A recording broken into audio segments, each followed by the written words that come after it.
안녕하세요. 역사문화학과 김연아입니다.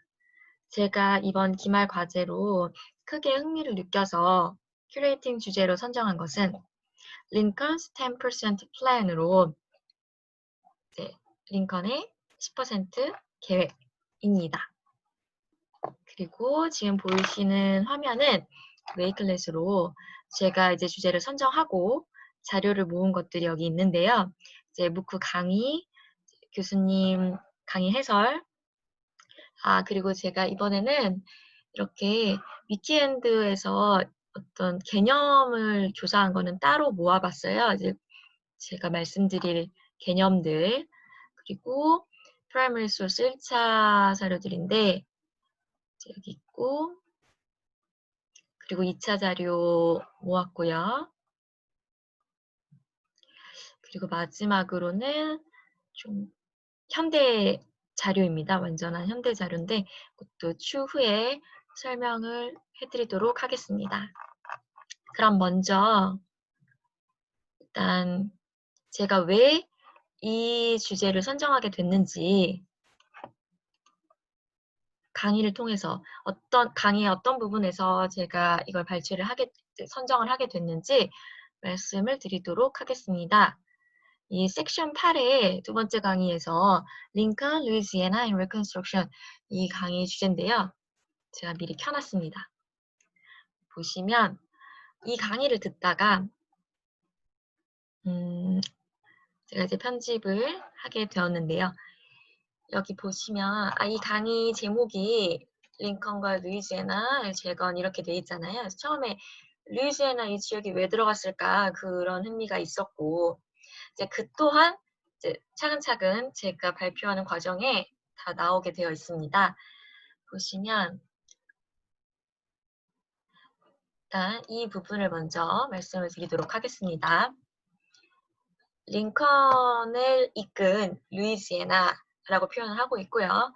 1863년 12월에 링컨이 이제 공식적인 재건에 대한 발표를 합니다. 그러니까 플랜을 하나 발표를 하게 됩니다. 네, 제가 이 부분에서 흥미를 느꼈던 거는 이 에리 포너 교수님이 이 링컨의 플랜에 이 코테이션 마크를 해놨어요. 이제 강의에서도 그렇게 얘기를 하는데 이 미국에서 코테이션 마크를, 그러니까 말따옴표를 찍어서 얘기를 하는 것은 좀 뭐 비꼬거나 약간 부정적인 의미가 있다고 이제 알고 있는데요.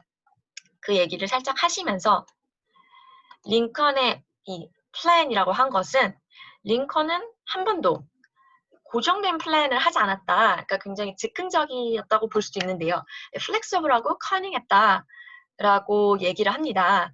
이제 물론 my view라고 되어 있으니까 이제 교수님의 view이겠지만 이제 이 부분이 좀 흥미가 느껴졌는데 그래서 계속 그런 얘기가 이어집니다. 이 재건에 대한 거는 이제 굉장한 신화로 우리가 재건에 대한 신화를 믿고 있는데 사실은 그게 아니다라고 얘기하는 부분이 링컨이 죽지 않았다면은 이 링컨의 플랜은 계획은 영원히 뭐 지속이 돼서 정말 대단한 발전과 성과를 냈을 거다라고 많은 사람들이 신화적으로 믿고 있지만 that is completely unrealistic. 정말 이것은 비현실적이다. 왜냐하면 이 플랜은 정말 링컨은 한 번도 픽스드한 플랜을 한 적이 없기 때문이다. 라고 하면서 이 1863년 디셈버 8일인데 12월 8일인데 이때 이제 프로나운스먼트 한 그 공표한 플랜에 대해서 이야기를 시작합니다. 이해가 좀 되셨겠죠? 그래서 여기 보시면 1863년 12월에 링컨의 플랜이라고 이제 나오는데 이 부분은 한번 눌러보겠습니다. 자, 웨이클렛에도 제가 이제 올려놓았는데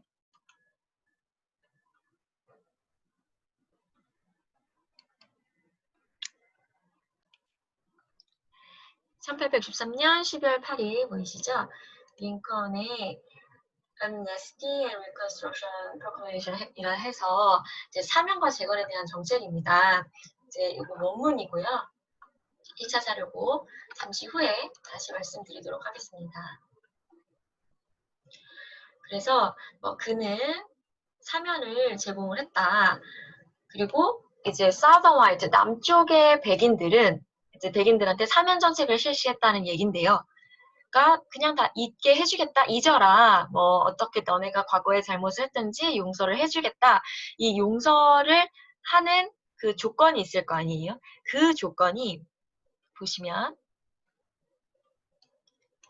이 10%입니다. 이 10% 플랜이 바로 그 조건 중에 하나인데요. 이제 보시면은 투표자들의 10%가 이제 투표를 하게 되면, 이렇게 선서를 하게 되면, 오스를 하게 되면, 투표자들의 10%가 선서를 하게 되면, 맹세를 하게 되면, 새로운 정보를 설치할 수 있게, 셋업할 수 있게 해주겠다. 이렇게 제안을 하고 있습니다. 10% 플랜, 이것도 마찬가지로 제가 웨이클렛에 탑재해 놓았는데요. 따라서 이 정책은 그냥 막연히 우리가 듣기에도 10%만 뭐 선서를 하면 된다? 굉장히 좀 관대한, 이 관대하다는 표현이 앞으로 계속 나올 건데 레니언트한, 관대하다 이렇게 느껴졌거든요. 저도 이 강의를 처음 보면서 10%? 그것만 하면 된다고? 이런 느낌이 충분히 들었습니다.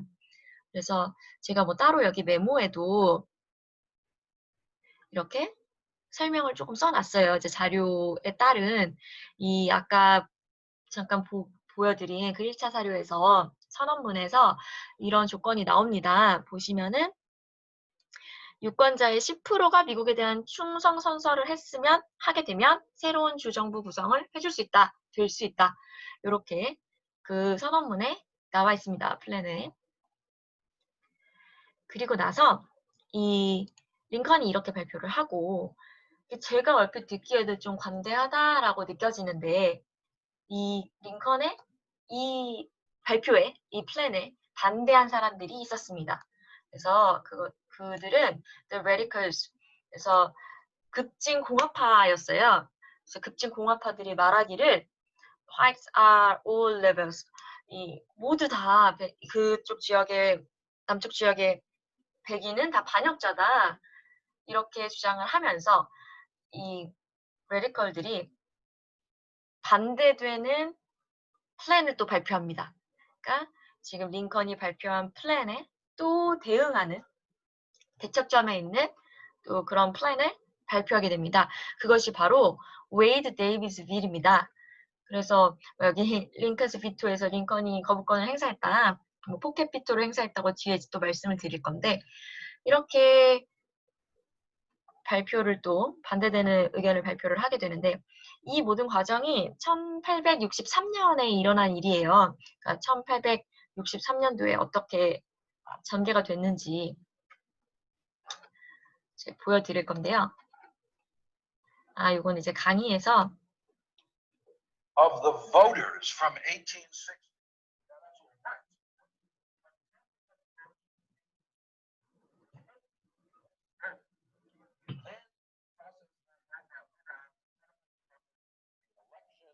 Anyone who took the oath to vote in the election, and a new state government. 그러니까 이 강의에서 제가 이 부분을 들으면서 되게 흥미롭다 이렇게 느껴서 이 조사가 시작이 됐기 때문에 이 부분을 보여드린 거거든요. 제가 지금까지 말한 내용의 강의 영상이고요. 또 보시겠습니다. 다시 웨이클래스로 돌아와서 이제 이 두 가지를 설명을 드린 거고 제가 어떻게 이 주제를 시작하게 됐는지를 설명을 드린 겁니다. 그 다음 요거 같은 경우는 김영률 교수님의 이제 이 방금 제가 좀 해석한 그 강의 안에 김영률 교수님의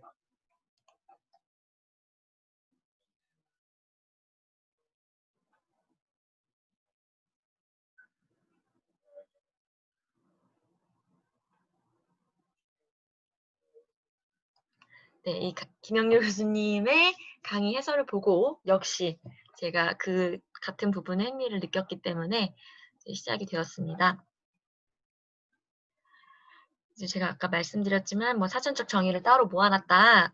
이렇게 해서 10% 플랜 제가 계속 말씀드린 그리고 방금 말씀드렸던 또 웨이드 데이비스 빌 그 링컨이 10% 플랜을 발표하자 또 그것에 대응하여 The Republicans 그 Radicals가 발표한 또 플랜이고요. 그러면 이제 본격적으로 10% 플랜을 확인해 보도록 하겠습니다.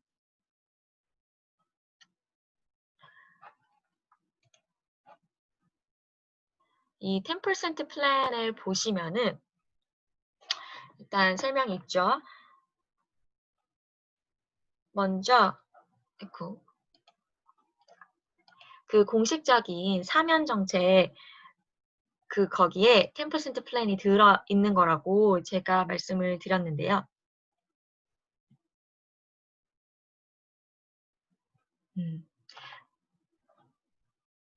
이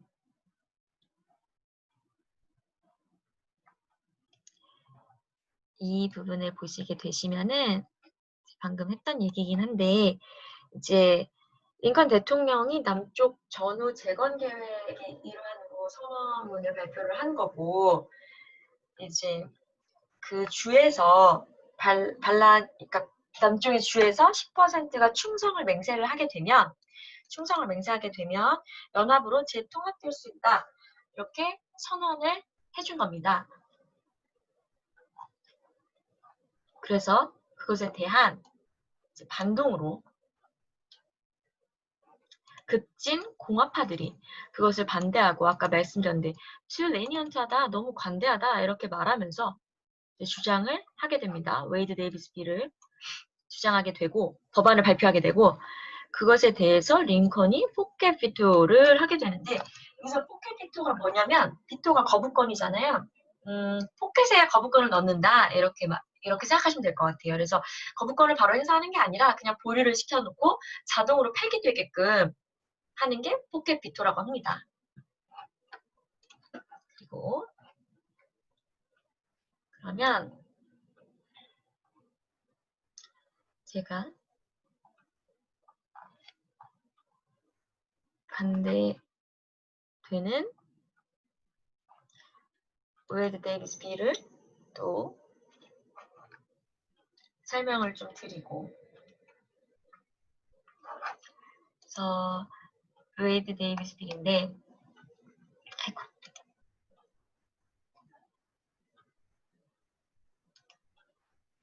이 웨이드 데이비스 빌은 여기 보시면은 웨이드하고 데이비스가 발언을 했어요.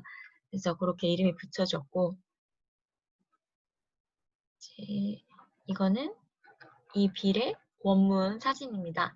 그리고 투표한 이들, 법안에 찬성한 이들도 있고 여기 보시면 그래서 리퍼블리칸은 yes가 18명, no가 4명, 데모크래틱은 전원 no 하셨고요.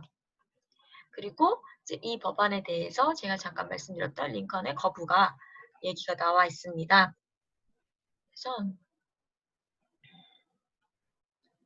그래서 거부권을 행사를 했다. 이렇게 나와 있는데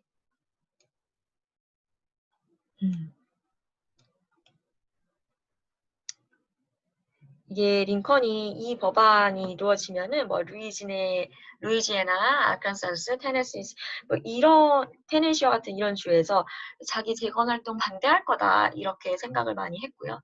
그래서 포켓 비토를 했고 결국 resurrected 이제 되지 못했다 이렇게 나와 있습니다. 개념적인 건 이렇게 보시면 될 것 같고요.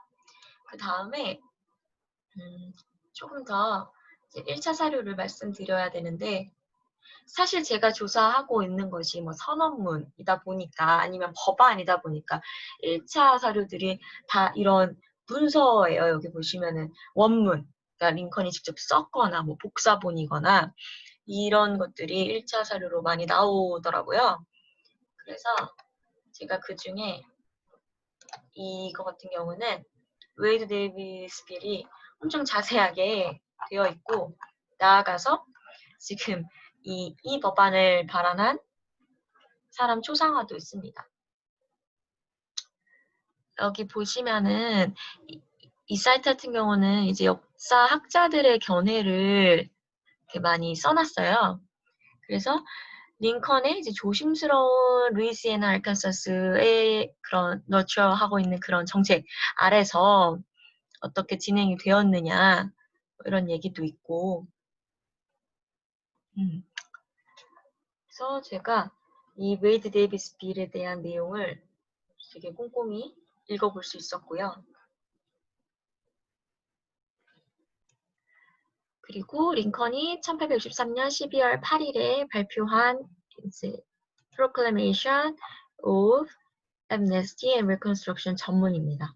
이걸 읽어보면서 참 링컨이 연설은 굉장히 잘한다. 그게 뭐 플렉서블하고 뭐 커닝했다고 했지만 어쨌든 연설문 자체는 참 연설을 잘한다라는 느낌은 제가 받을 수 있었어요. 그래서 읽으면서 이런 생각을 많이 했는데 이것도 아까 설명을 좀 했으니까 그런 1차 사료를 찾았다는 것을 보여드리는 선에서 말씀드리도록 하겠습니다. 그리고 제가 이제 아까 살짝 넘어갔는데 이번에 자료를 조사를 하면서 처음에는 그 사면 정책에 대해서 이렇게 보다가 10% 플랜 사면 정책 이 부분을 보다가 그게 1963년도에 있었던 일이고 그 당시에 정말 굉장히 많은 이제 사건들이 있었는데 좀 짚어봐야 되는 사건들이 몇 개 더 있어서 1863년 1월 1일엔 우리가 모두가 다 알고 있는 Emancipation Proclamation에 이제 사인을 했고 노예 해방 선언이 있었고요. 그러고 나서 그해 11월 19일에는 게투스버그 연설이 있었습니다.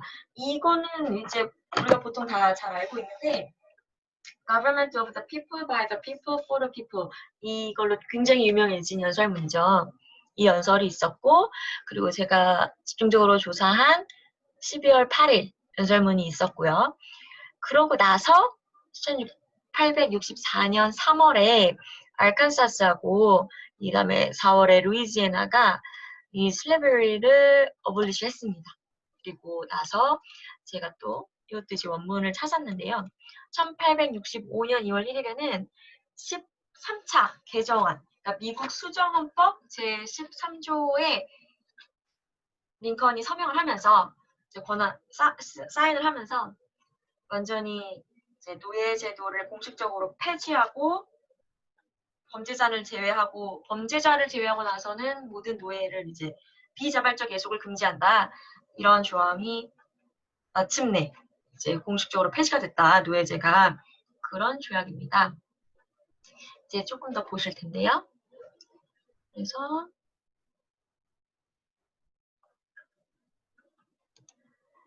이 노예 해방 선언을 잠시 보도록 하겠습니다. 원문입니다. 1863년 1월 1일 노예 해방제도 원문이고 예, 이 노예 해방 선언을 했지만 바로 노예 해방이 모두 다 이루어진 것은 아니었기 때문에 조사한 바에 따르면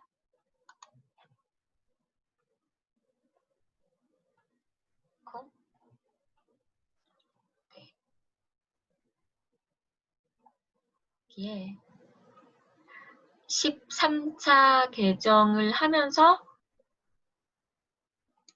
여기 보시면 드디어 노예 해방이 됐다. 이 부분이 있어요. 이렇게 보이시죠? 13th Amendment 이렇게. 그래서 제가 이 13차 개정안 수정헌법 13조는 무엇이냐 이렇게 또 궁금증이 생겨서 제가 그걸 또 찾았습니다. 보시면 이것이 네 13차 개정안입니다. 미국 수정헌법 제13조입니다. 이것도 원문이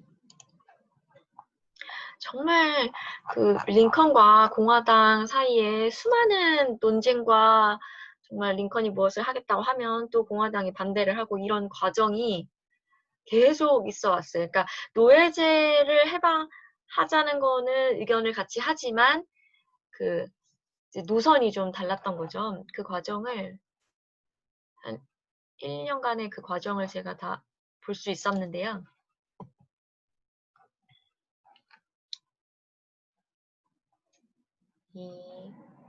저 13차 개정안의 원문을 또 프라이머리 소스를 확인을 제가 했습니다.